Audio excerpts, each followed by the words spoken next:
महाराज, जसं आम्हाला अपेक्षित आहे अगदी तसंच होत आहे. मिळालेल्या बातमीनुसार मोठा मुलगा आजी आजोबांसोबत जायला तयार झालाय. आणि आज नाही तर उद्या छोटा मुलगा पण आजी आजोबांसोबत जायला तयार होईल उद्या. महाराज, आणि गंगाबाई पण आत्यासारखी आयुष्यभर एकटीच राहील. तुम्ही दोघे अर्ध्या वाटेतच खुश होता.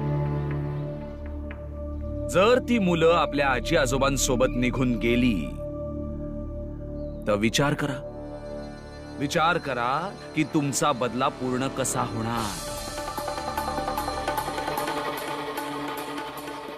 आता आम्ही काय करायचं महाराज? शिका, मागच्या अनुभवांवरून शिका. शिकाल तर जगाल.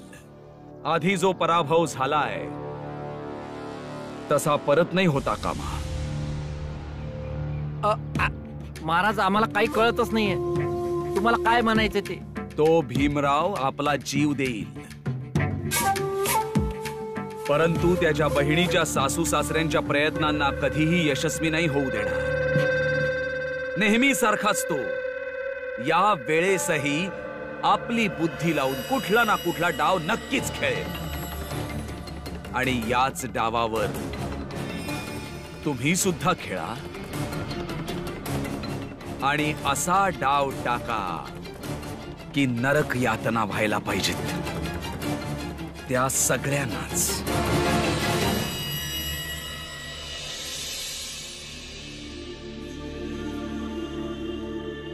गंगाताईच्या मुलांना तुम्ही घेऊन जा, पण त्याआधी तुम्हा दोघांना हे सिद्ध करावं लागेल तर तुम्ही त्या दोघांवर एवढं प्रेम कराल का ती दोघं आपल्या आईला बी विसरतील. हेच सिद्ध करायचंय 3 दिवसात, ते बी हितच राहून.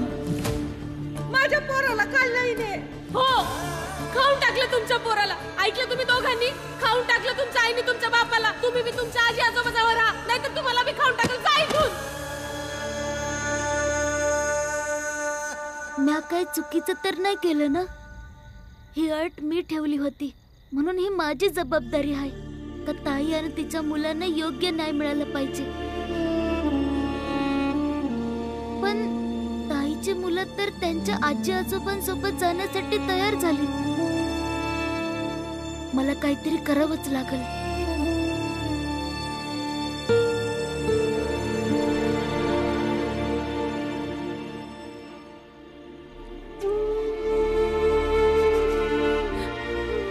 भीम, जाऊन बघ ना लेकर झोपली का. ठीक आहे ताई, मैं जाऊन बघतो. भीम, दामोदरकडे लक्ष दे रे. त्याला माझ्याशिवाय झोप नाही येत.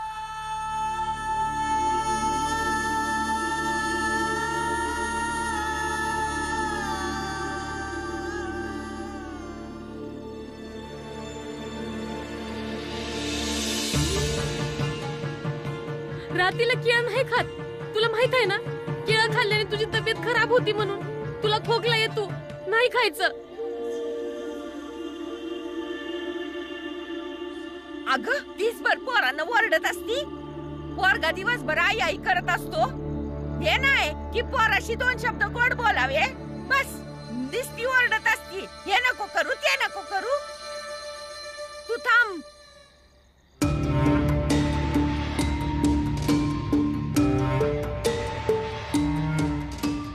घे बाळा, तू केळं खा. नाही खाणार, समजत नाही का? खाणार खाणार खाणार. नाही खाणार. कसली बाई आहेस का?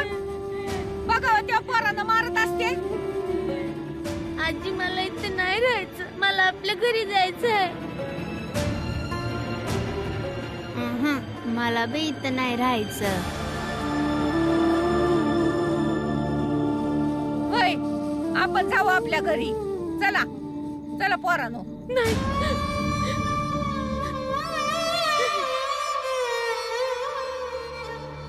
काय आता झाली ना आठ पूर्ण? आता तर आम्ही आमच्या नातवांना घेऊन जाऊ शकतो ना. आता ठेवू आपल्या बहिणीला आपल्या जवळ. आम्ही पोरांना घेऊन चाललोय.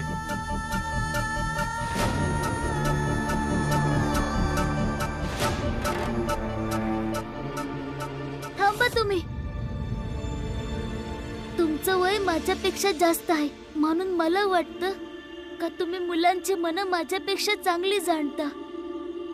अरे तुझ्यापेक्षा जास्त जग पण पाहिलंय मी, म्हणून तुझं ज्ञान आणि भाषण कुठं दुसऱ्याला ते.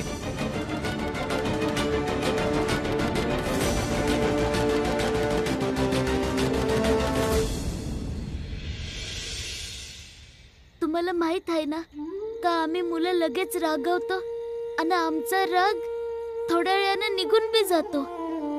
मग असं नको व्हायला का तुम्ही यांना घेऊन घरी पोचाल आणि हे म्हणतील की आम्हाला आई जवळ जायचं आहे. मग तेव्हा तुम्ही काय करणार? नाही, आम्ही नाही म्हणणार तसं. हो, मी बी नाही म्हणणार. आम्हाला आईजवळ परत यायचंच नाही हाय. हो, मला बी नाही यायचं.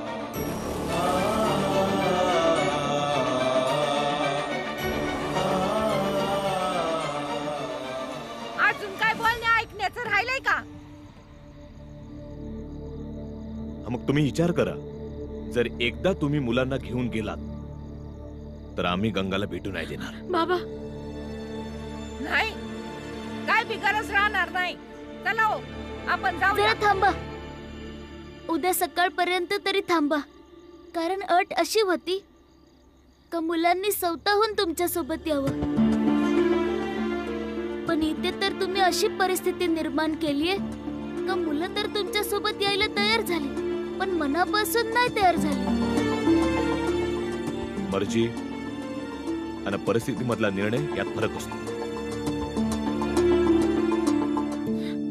भीमराव मामा, माझे बाबा जेव्हा बी इकडनं जायचे तेव्हा तुमच्या तिन्ही भावांच्या गोष्टी सांगायचे. एकदा बाळा मामा आणि आनंद मामाने माझ्या बाबांना खाटाला बांधून ठेवलं होतं आणि तुम्ही त्यासनी जेलमध्ये पाठवण्याची धमकी बी दिलती ना.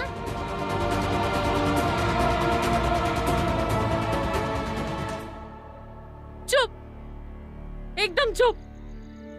लई तोंड चालायला लागले ना तुम्हा दोघांचं. परत आम्हाला झापड मारणार ना, घे मारून. आणि आई, तू आमच्या बाजूनं न बोलता स्वतःच्या भावाच्या बाजूनं बोलत आहेस. तू वारंवार घरात हेच सांगत होती की भीमराव अभ्यासात लय हुशार आहे, समजदार आहे, मग राहा याच्या सोबत. आणि हो, आता आमचा निर्णय नाही बदलणार. आता आम्ही तिकडेच राहू. आजी, आपण उद्या सकाळला जाऊ, आज रात्रीला नाही.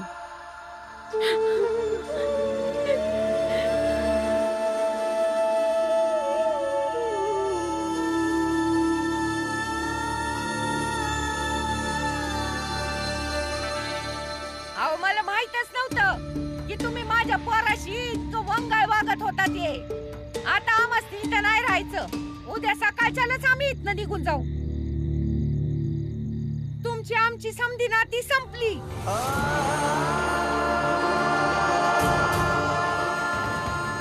आणि हा भीमराव, तू माझ्या पोराशी जे जे चुकीचं वागला ना त्याची शिक्षा हीच असेल की तू तुझ्या या विधवा बहिणीला तिच्या स्वतःच्या पोरांपासून दूर रोज दुःखी आणि तडफडताना बघशील. समजलं तुला?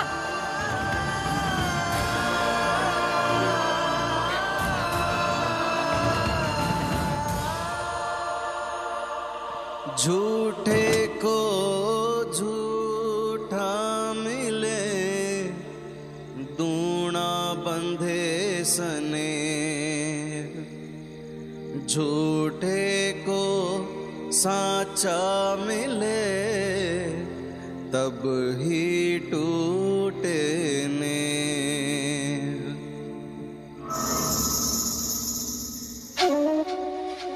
हा प्रश्न तर सुटलाय. भीमरावच्या हातातून गोष्टी बाहेर जात आहेत. आपल्याला काही नवीन योजना आखाव्या लागतील. नाही शेट्टी, महाराजनं काय सांगितलंय, आपल्याला आपल्या अनुभवातून शिकायला पाहिजे. आणि तुम्हाला तर माहितच आहे काय यो भीमराव, अशाच वेळी कुठली तरी नवीन योजना बनवतो. आपल्याला बी सतर्क करावं लागल.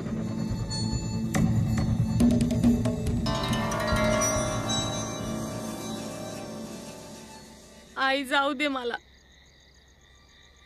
मी आता जाऊन माझ्या लेकरांना घेऊन येते. आई जाऊ दे ना ग. लेकर आहेत ती माझी.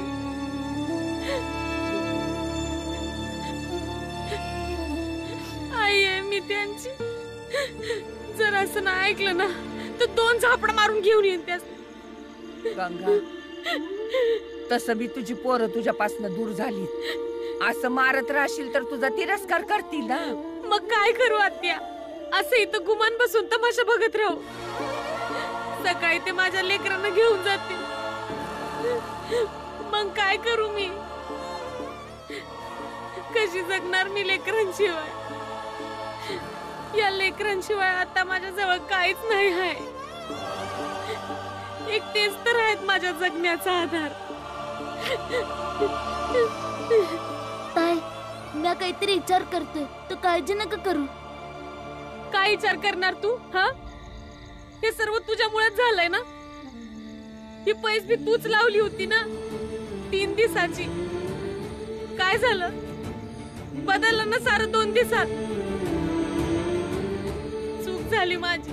मला तुमच्या गोष्टी ऐकायच पाहिजे नव्हत्या. गंगा,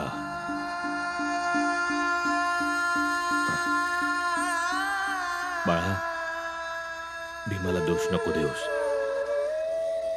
तो या समस्येचं कायमचं समाधान शोधत होता, म्हणून त्यांनी असं केलं. पर त्या लोकांनी मुलांची दिशाभूल केली आहे. तरी काही ना काही उपाय आपण नक्कीच काढू, जेणेकरून ती मुलं त्यांच्याबरोबर जाणार नाही.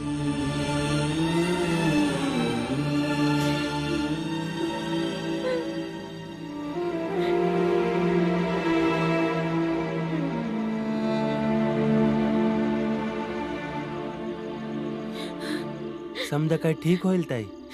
तू तू तू इथे बस बस आधी.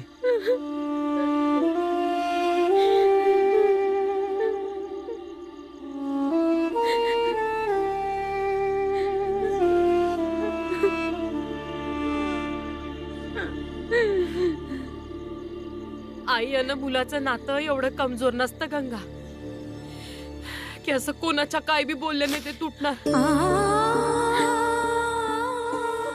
तुझी लेकरं अजून लई लहान आहे म्हणून ते समजू शकत नाही. त्यांना माहीतच नाही आहे की एका आईसाठी तिचे लेकरं काय असतात. ते नाही राहू शकत ती आई विना. आपल्या या ममतेवर विश्वास ठेव. काही नाही होणार, समज ठीक होईल. लवकरच तुझे लेकरं समजतील.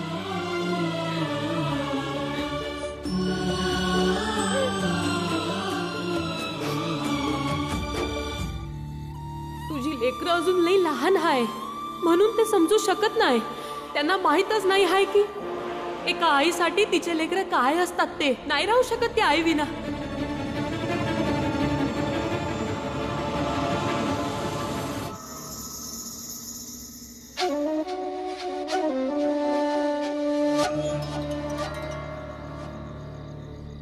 आता बघूया काय होतंय. काहीतरी झालं तर मग आपल्याला पण काहीतरी करायला मिळेल ना. एकदम बराबर बोलतोय शेठजी. हे योग्य वेळ आहे त्या भीमरावला ठिकाणावर आणायची.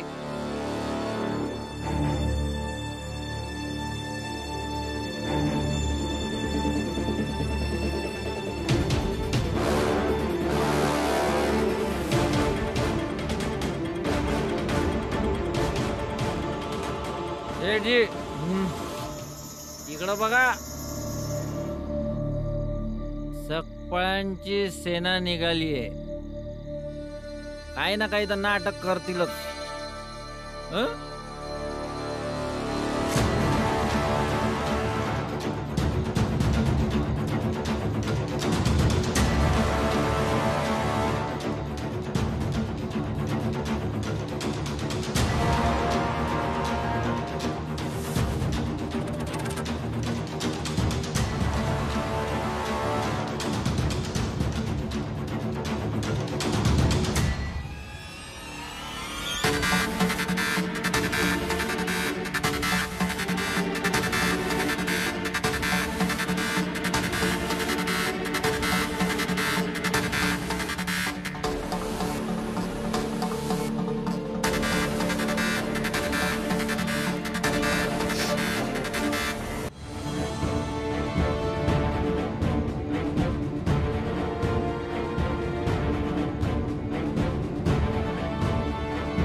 दामोदर, आम्ही तुला त्रास द्यायला नाही आलोय, तुला काहीतरी समजवायला आलोय. मला काही नाही समजायचं.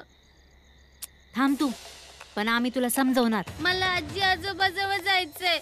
सोडा मला, सोडा, सोडा, सोडा मला.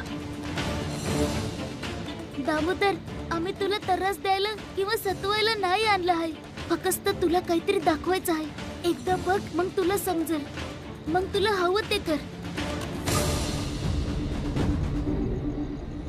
सकाळ होणारच आहे, फक्त तोपर्यंत वाट बघ. आम्ही तुला काही नाही करणार, फक्त तू ओरडू नकस. आणि आमच्यावर विश्वास ठेव. ठीक आहे?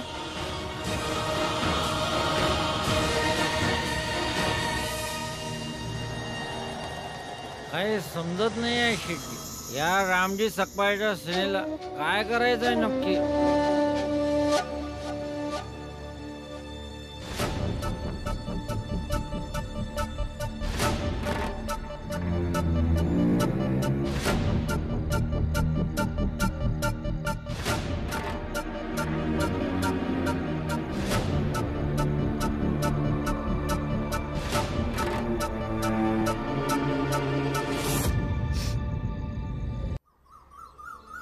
चालला गेला म्हणजे?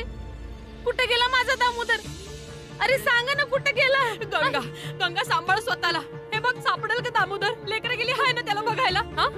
तुम्हाला माहिती असणार तर सांगा ना, कुठं आहे दामोदर? आम्हाला काय माहिती, तुम्हीच कुठेतरी लपवला असेल. काय बोलताय तुम्ही? आम्ही कशासाठी त्याला लपवणार आहोत?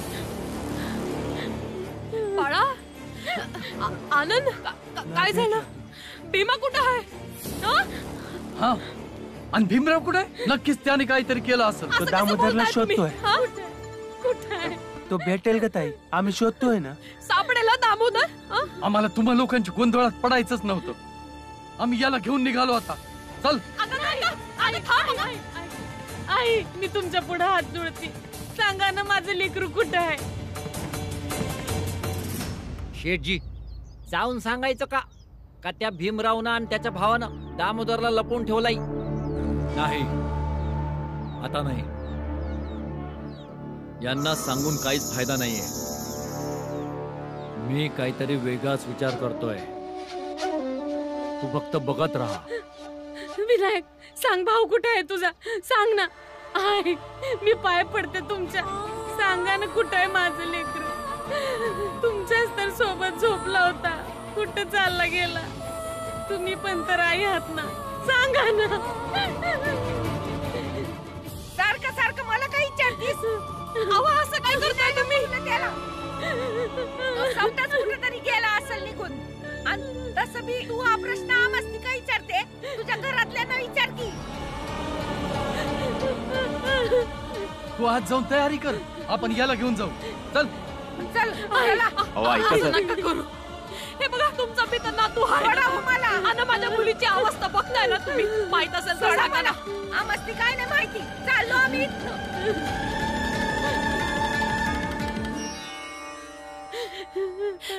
तुम्हाला माहित असेल तर सांगा ना, कुठं आहे दामोदर?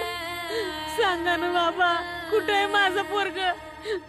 बाबा, बाबा, सांगा ना यासनी, कुठं आहे माझं पोरग? विचारा ना त्यांना. तुमचं म्हणणं तर समजे ऐकतेत ना. विचारा ना, कुठं आहे माझं लेकरू? बोला ना. आता सांग ना यांना. विचार ना, कुठं आहे माझं पोरग? बघ तुझ्या आईला कशी तुझ्यासाठी रडते आहे. बघ तूच.